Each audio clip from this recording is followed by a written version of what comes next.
आप सभी को नमस्कार। कैसे हैं? आपका जो गणित विषय है उसका तैयारी ठीक ठाक चल रहा है? नहीं चल रहा है तो आप मेरे सारे वीडियो को जरूर देखिएगा, ठीक है? ताकि क्योंकि मैंने ये सारे जो वीडियो अभी तक मेरे चैनल में जो भी वीडियो है वो सारे आपके लिए बहुत महत्वपूर्ण है और इन्हीं प्रश्नों में से 99 प्रश्न परसेंट पूछने की संभावना है। प्रैक्टिस सेट अभी तक मैंने लगभग 15-20 सेट जो है ना अभी तक मैं आप लोगों के लिए तैयार किया हूं। इस सारे वीडियो को आप जरूर अवलोकन कीजिए। जहां पर समझ में नहीं आता है कमेंट कीजिए, ठीक है? तो आज का ये वीडियो हम यहां से चालू करते हैं। पहल ये है, इसके पूर्व में मैंने एक एक नंबर वाले जो प्रश्न है उसका वीडियो बनाया हूं। अब मैं दो से 3 नंबर वाले, 2 नंबर और 3 नंबर वाले का इस वीडियो में कवर करूंगा, ठीक है? तो देखते हैं दूसरा प्रश्न। यदि बहुपद पी एक्स बराबर x square minus 5x plus 6 हो तो P0 तथा P1 का मान ज्ञात कीजिए। यह प्रश्न 2 नंबर का है।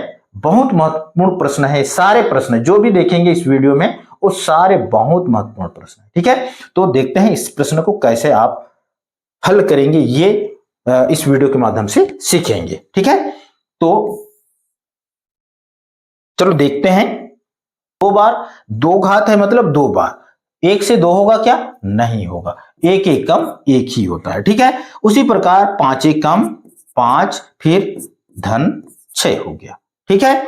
अब इसको आगे थोड़ा सा और ये देखो, 5 में 1 घटाओगे तो ऋण 4 आएगा, ऋण 4 बच गया।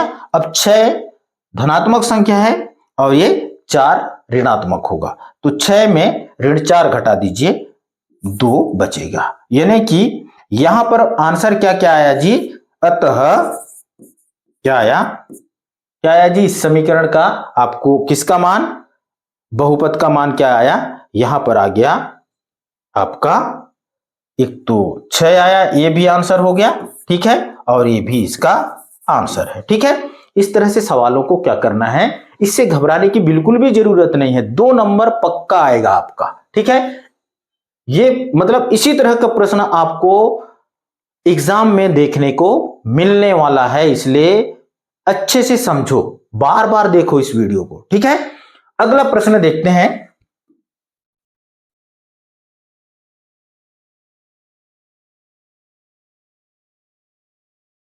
आपको इसी वीडियो के डिस्क्रिप्शन बॉक्स में इसका पीडीएफ भी मिलने वाला है।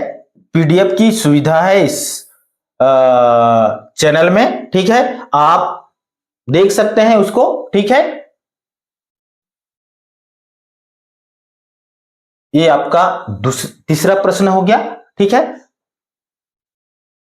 देखिए इस प्रश्न में क्या लिखा है? 2 बिंदुओं P 2 1 तथा Q 5 7 से जाने वाली रेखा की प्रवणता ज्ञात कीजिए। अब हमको क्या करना है? यहां पर प्रवणता ज्ञात करना है, ठीक है? तो ये आलेख से संबंधित नहीं, निर्देशांक ज्यामिति का ये प्रश्न है, ठीक है? अब इसको कैसे हल करेंगे? ओके, देखिए ध्यान से समझने की जरूरत है। यहां पर देखिए 2 बिंदु, पहला बिंदु क्या है जी? P21 है, ठीक है? क्या है? पहला बिंदु है P21, ठीक है? दिया है, क्या दिया है यहां पर? पहला बिंदु है P2 और 1, यानी कि ये हो जाएगा आपका पहला बिंदु, यानी कि ये है x1 और ये y1, ठीक है? x1 और y1 का मान हो गया, समझ में आया? ये क्या है? x1 y1 का मान हो गया, इसको p है, ये हमने माना। दूसरा बिंदु क्या है जी? q है, तो q का मान क्या है? 5 7 है, ठीक है? यानी कि ये होगा q x2 और ये y2 का मान हमने माना, ठीक है? अब आगे हमको क्या ज्ञात करना है? प्रवणता ज्ञात करना है, ठीक है? क्या ज्ञात करना है? प्रवणता। यदि कोई बिंदु है जिसका हमको क्या करना है? उस रेखा का प्रवणता ज्ञात करना है, तो कैसे ज्ञात करना है? जब तक आपको सूत्र याद नहीं होगा तब तक आप प्रवणता ज्ञात नहीं कर पाएंगे। इसलिए इस सूत्र को ध्यान से समझना और याद भी कर लेना, ठीक है। प्रवणता के लिए है फार्मूला क्या होता है जी, प्रवणता। प्रवणता को हम किससे दर्शाते हैं, m से। तो इसका फार्मूला है y2 माइनस y1 अपान x2 माइनस x1 होता है, ठीक है। अब इसमें हम मान रख देते हैं, आगे बढ़ते हैं अपन इधर, है ना। तो ये या यहां पर लिखते हैं m बराबर, यानी कि प्रवणता बराबर होगा y2 का मान। देखिए y2 का मान ये है, यानी कि ये 7 होगा। क्या होगा, 7, और ये x2 का मान होगा, ठीक है। उसी तरह से ये y1 का मान है और ये x1 का मान है, ओके। अब देखिए यहां पर y2 का मान क्या है जी, यहां पर से 7 होगा। क्या होगा, 7 होगा, 7। फिर किसका मान, y1 का मान क्या है, यहां से देखिए 1 है। क्या है, 1। और x2 माइनस x1, यानी कि x2 का मान ये है 5 और 2, ठीक है। 5 ऋण 2 हो गया, ठीक है। तो m बराबर क्या हो जाएगा, प्रवणता बराबर,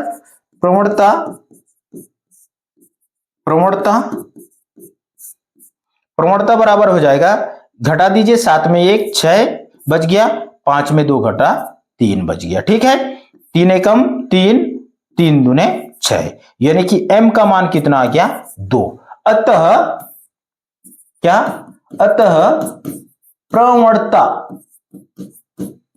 m बराबर कितना आ गया जी, ये आ गया 2। ये है इसका आंसर। यानी कि आपका जो इंपॉर्टेंट फार्मूला क्या है, इंपॉर्टेंट फार्मूला है आपका क्या, इंपॉर्टेंट फार्मूला ये जरूर याद रखना, ठीक है।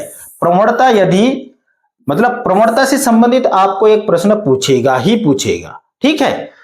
प्रवणता पूछेगा या तो फिर एक प्रश्न पूछेगा दो बिंदुओं के बीच की दूरी का। ये दोनों फार्मूला याद रखना। आगे हम दो बिंदुओं से संबंधित प्रश्न देखेंगे तो उस समय उसका भी फार्मूला बताऊंगा। यदि आपको अभी जानना है तो भी आप, चलो ठीक है, दो बिंदुओं के बीच की दूरी का फार्मूला क्या होता है, ठीक है। फार्मूला है x2 माइनस x1 का square plus y2 minus y1 का स्क्वायर। ये दोनों फार्मूला यहां से जरूर याद करना, 2 नंबर का प्रश्न पूछेगा, ठीक है। अगला प्रश्न देखते हैं।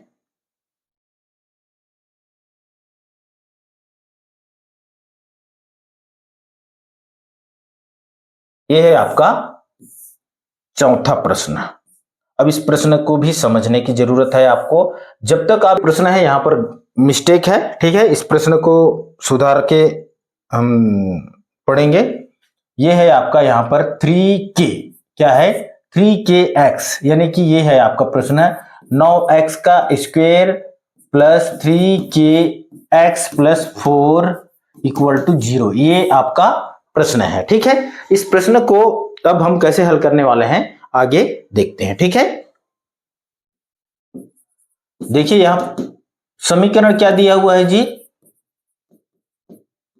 देखिए प्रश्न क्या बोल रहा है, k के किस मान के लिए समीकरण के मूल वास्तविक एवं बराबर होंगे, यानी कि हमको k का मान ज्ञात करना है, ठीक है। तो समीकरण क्या है, यहां पर समीकरण है 9x का square plus 3k x plus 4 equal to 0, ठीक है। ये आपका समीकरण है, ओके। अब देखिए इस समीकरण की तुलना, इस समीकरण की तुलना किससे करने पर, मानक वर्ग समीकरण से करने पर, मानक वर्ग समीकरण से करने पर ये तुलना कर देते हैं। यहां क्या क्या हो जाएगा जी, देखो यहां a बराबर हो जाएगा 9, b बराबर हो जाएगा, क्या होगा 3k होगा, क्या हो जाएगा 3k, और c बराबर हो जाएगा 4, ओके। अब देखिए यहां पर मूल, यानी कि ये जो समीकरण है, समीकरण का मूल वास्तविक बराबर होंगे। समीकरण, इसका शर्त है समीकरण के मूल वास्तविक और बराबर होंगे। कब होंगे, होंगे d बराबर 0 हो, यानी कि d का मान 0 के बराबर हो, ओके। अब देखते हैं आगे, डी यानी कि विविक्तर या विभेदक। ओके, तो इसका फार्मूला होता है B square minus 4ac equal to 0 हो गया। ठीक है, अब इस फार्मूला में हम मान रखते हैं। ठीक है, देखिए b माने कि 3k, ओके, और a यानी कि 9, c मतलब 4 हो गया। ठीक है, ये मान हम यहां से रख देते हैं। तो b का मान हो जाएगा 3k का स्क्वायर माइनस 4 इंटू a का मान है 9 और c का मान है 4 बराबर 0 हो गया। ठीक है, अब देखिए यहां पर 3k का स्क्वायर यानी कि इसका दोनों का स्क्वायर है, 3 तिया 9k का स्क्वायर हो गया, ऋण 4 निया 36 या 4 चौक 16 लिखिए। देखो यहां पर भी 9 है, यहां पर भी 9 है, तो इसको आप लिख सकते हो 9 गुणित 16। गुणा करोगे तो भी ठीक है, लेकिन नहीं करोगे तो ज्यादा बेटर है। ठीक है, तो आप इसको कैसे हल करोगे? ओके, अब देखिए यहां से कॉमन 9 दोनों में है। ठीक है, तो कॉमन हम निकाल देते हैं, 9 को बाहर कर देते हैं, तो बचेगा यहां कोष्टक में एक तो k का स्क्वायर बच गया, ठीक है, और एक बच गया 16। ठीक है, क्या बच गया? 16। ओके, तो यहां बच गया आपका 16 बराबर 0। यदि इस 9 को उधर पक्षांतर कर देते हैं, 0 के साथ क्या करेगा? 0 को भाग करेगा तो 0 आएगा। ठीक है, यानी कि ये हो गया आपका k का स्क्वायर माइनस 16 इक्वल टू 0/9। ठीक है, तो ये कट गया तो ये पूरा पूरा 0 हो गया। तो अब देखिए यहां k का स्क्वायर माइनस 16 है। ठीक है, अब 16 को भी पक्षांतर कर दीजिए तो यहां बच गया केवल k स्क्वायर माइनस 16 है, उधर आकर के प्लस 16 हो गया, प्लस 16 हो गया। ठीक है, अब k स्क्वायर है यहां पर। ठीक है, ये वर्ग क्या करेगा? उधर जाएगा तो वर्गमूल होगा, यानी कि k बराबर हो जाएगा अंडर रूट 16। ठीक है, क्या हो जाएगा? अंडर रूट 16, और k 16 का वर्गमूल क्या होता है जी? 4 होता है। क्या होता है? 4 होता है। ठीक है, यानी कि इसका मान अगर ये अंडर रूट में है इसलिए हम इसको लिख सकते हैं। ठीक है, क्या? धन ऋण, क्या करेंगे? धन और ऋण क्या हो जाएगा? 4, यानी कि k का मान क्या आएगा? धन ऋण 4। ये है इसका आंसर। ठीक है, ये क्या है? इसका आंसर है। ओके, इस तरह से k का मान ज्ञात हो गया। ओके, ये वीडियो आपको कैसे लगा जरूर लाइक कर देना और कमेंट भी करना। ठीक है, अगला प्रश्न देखते हैं। ये भी प्रश्न कितने नंबर का था? 3 नंबर का था। ठीक है, अगला प्रश्न देखते हैं।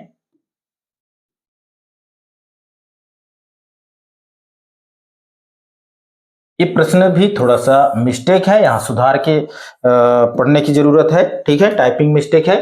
प्रश्न है 8 sec स्क्वायर थीटा है, ये 0 नहीं है, थीटा है। ठीक है, माइनस 8 tan स्क्वायर थीटा का मान क्या करना है? ज्ञात करना है हमको। ठीक है, तो कैसे ज्ञात करना है इसको समझिए। ठीक है, ओके, हल at sec square theta minus tan square theta. ठीक है, ये थीटा है। ओके, तो अब आपको इसका क्या करना है? मान ज्ञात करना है। कैसे ज्ञात करेंगे?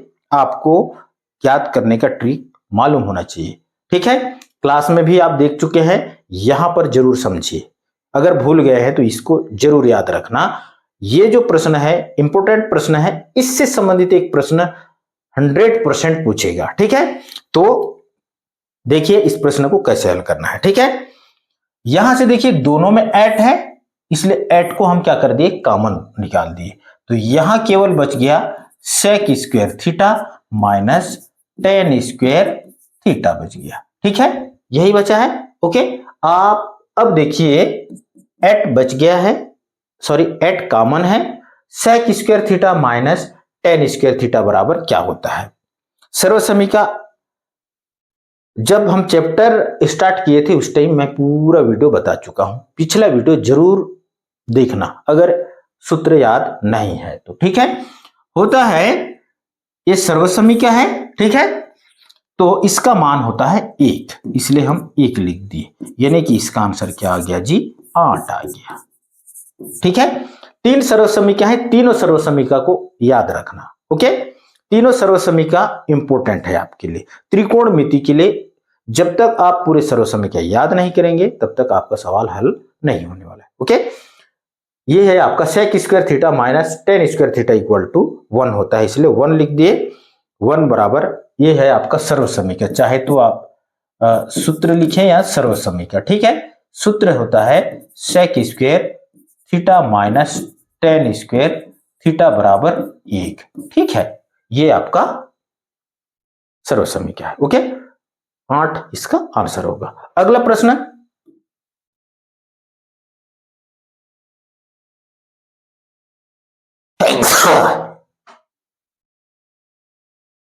छठवां प्रश्न है, आपको बहुलक से संबंधित या माध्यिका से संबंधित प्रश्न भी पूछने वाला है। ठीक है, ये आपको आपके परीक्षा हाल में बिल्कुल देखने को मिलने वाला है। ठीक है, अब देखिए इस प्रश्न को आप कैसे हल करेंगे।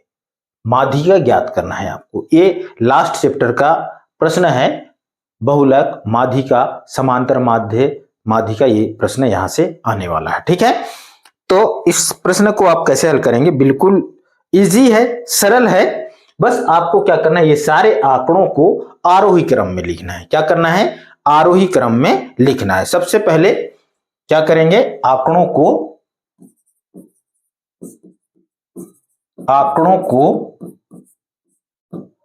आरोही क्रम में लिखने पर, आरोही क्रम में लिखते हैं, ऐसा भी लिख सकते हो। ठीक है, आरोही क्रम में लिखने पर क्या हो जाएगा, देखो सबसे छोटा संख्या सबसे पहले आएगा। ठीक है, यहां पर सबसे छोटी संख्या क्या है, 106, 110, 102 है। ठीक है, क्या है, 102। फिर उसके बाद 103 है क्या, नहीं है, 106 होगा, 106। फिर दूसरा क्या है जी, 106 के बाद 110, 110, 115, फिर 117, फिर 123, 123, उसके बाद है 125। ओके, 1 2 3 4 5 6 7, 1 2 3 4 5 6 7, 7 आंकड़े हैं। ठीक है, इस सारे आंकड़ों को हम आरोही क्रम में व्यवस्थित लिख दिए। ठीक है, अब यहां टोटल आंकड़े कितने हैं जी, कुल पदों की संख्या या कुल आंकड़ों की संख्या, कुल पदों की संख्या। ठीक है, n बराबर कितना है, 7 है। ठीक है, n बराबर 7 है। यदि यहां पर अगर बहुलक या माध्यिका से संबंधित प्रश्न अगर होता है तो अगर इसको आसानी से आप ज्ञात कर सकते हैं। ठीक है, यदि आंकड़े सम में हो या विषम में हो तो दोनों का अलग अलग फार्मूला है। ठीक है, यदि आंकड़े विषम संख्या में है मतलब आप आसानी से इसका आंसर दे सकते हो। ठीक है, जैसे कि यहां पर विषम है तो क्या ज्ञात करना है आपको, माध्यिका ज्ञात करना है। ठीक है, क्या ज्ञात करना है, माध्यिका। तो इसका फार्मूला क्या है, इसका फार्मूला है n+1, n+1/2 पद।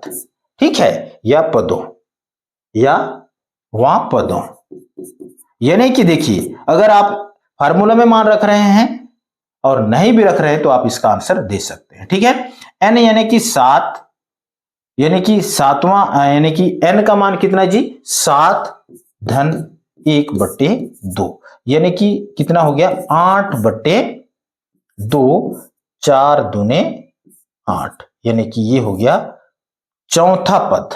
ठीक है, क्या होगा जी, चौथा पद इसका क्या कहलाएगा, माध्यिका। चौथा पद क्या है, देखिए पहला, दूसरा, तीसरा, चौथा, यानी कि 115 इसका क्या होगा, माध्यिका। ये है इस आंसर। ठीक है, आप ऐसे भी बता सकते हो, देखो दोनों टोटल आंकड़े 7 हैं, मतलब बीच में एक आंकड़ा आना है। अगर सम आएगा तो आप निकाल नहीं पाएंगे। ठीक है, ये दो संख्या होंगी, ये दोनों का मध्य का होगा संख्या। ओके, तो ये है आपका माध्यिका से संबंधित प्रश्न है। ये प्रश्न भी आपको देखने को मिलने वाला है, बहुलक या माध्यिका से। बहुलक से संबंधित प्रश्न हम देख चुके हैं, तो ये हो गया आपका माध्यिका से संबंधित प्रश्न। ठीक है, अगला प्रश्न देखते हैं, 7वां प्रश्न है,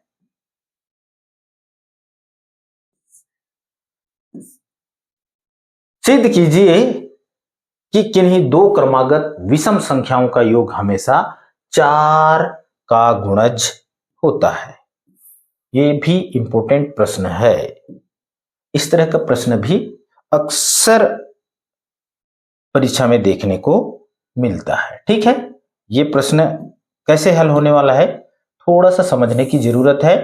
देखिए यहां पर क्या बोल रहा है, सिद्ध कीजिए कि किन्हीं दो क्रमागत विषम संख्याओं का योग हमेशा 4 का गुणज होता है। ठीक है, इस प्रश्न को आप कैसे हल करेंगे, थोड़ा सा इसको प्रैक्टिस करने की जरूरत है। आप एक बार में समझ नहीं रहे हैं तो जरूर इसको प्रैक्टिस करना। ठीक है, इससे संबंधित एक प्रश्न 100% पूछने वाला है। ठीक है, तो देखिए यहां पर क्या है, सिद्ध कीजिए कि किन्हीं दो क्रमागत विषम संख्याओं का योग हमेशा 4 का गुणज है। तो आपको सबसे पहले तो विषम संख्या मानना पड़ेगा। ठीक है, क्या करना पड़ेगा, विषम संख्या मानना पड़ेगा। ठीक है, माना कि विषम संख्या क्या होगा, पहली संख्या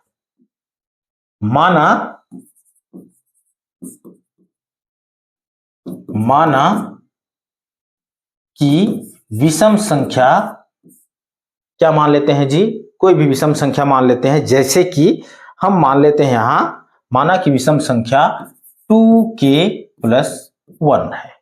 पहला विषम संख्या क्या है, 2k + 1 है। और दूसरा विषम संख्या क्या हो जाएगा जी, दूसरा, ये पहला विषम संख्या हो गया, आप चाहे तो यहां पर लिख सकते हो, माना कि पहला विषम संख्या 2k + 1 है तथा दूसरा विषम संख्या क्या होगा, देखो। ठीक है, एक्यूरेट आपको विषम संख्या मालूम नहीं है, आपको ज्ञात करना है। ठीक है, तो क्या होगा, दूसरी विषम संख्या होगा 2k + 1 + 2 हो सकता है।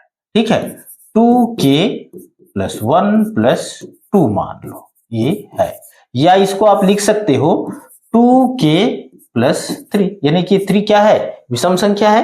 ठीक है, इसलिए इस तरह से आप अगर विषम संख्या है तो इस तरह से आप लिख सकते हो। ठीक है, कंटिन्यू क्रमागत बढ़ने वाला है। ठीक है, क्रमागत बोला है इसलिए इस तरह से मैं लिख दिया हूं। ठीक है, ये हो गया दो विषम संख्या। क्या बोल रहा है, दोनों विषम संख्याओं का योग हमेशा 4 का गुणज है, यानी कि आपको दोनों विषम संख्याओं को क्या करना है, जोड़ना है। ठीक है, ओके, तो जोड़ दीजिए। ठीक है, पहली विषम संख्या है 2k + 1 और दूसरा विषम संख्या क्या है, 2k + 3 है। ठीक है, 2k + 3 है। ओके, तो इसको हम दोनों को क्या कर देते हैं, ये बोला है विषम संख्याओं का योग हमेशा 4 का गुणज है बोला है।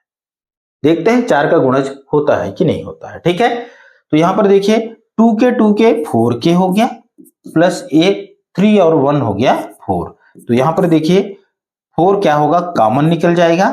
ठीक है, k + 1 आएगा, क्या आ जाएगा, k + 1 बचेगा यहां पर।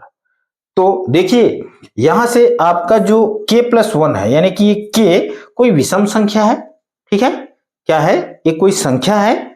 ओके, तो अतः दो क्रमागत विषम संख्याओं का योग 4 का गुणज होगा। इससे ये स्पष्ट होता है, यानी कि ये जो k + 1 है, ये 1 चूंकि क्या है, आपका विषम संख्या है, इसका क्या होगा, 4 का गुणज होगा बोला है। ठीक है, अतः दो विषम संख्याओं का योग यानी कि दो क्रमागत, ठीक है, दो क्रमागत विषम संख्याओं का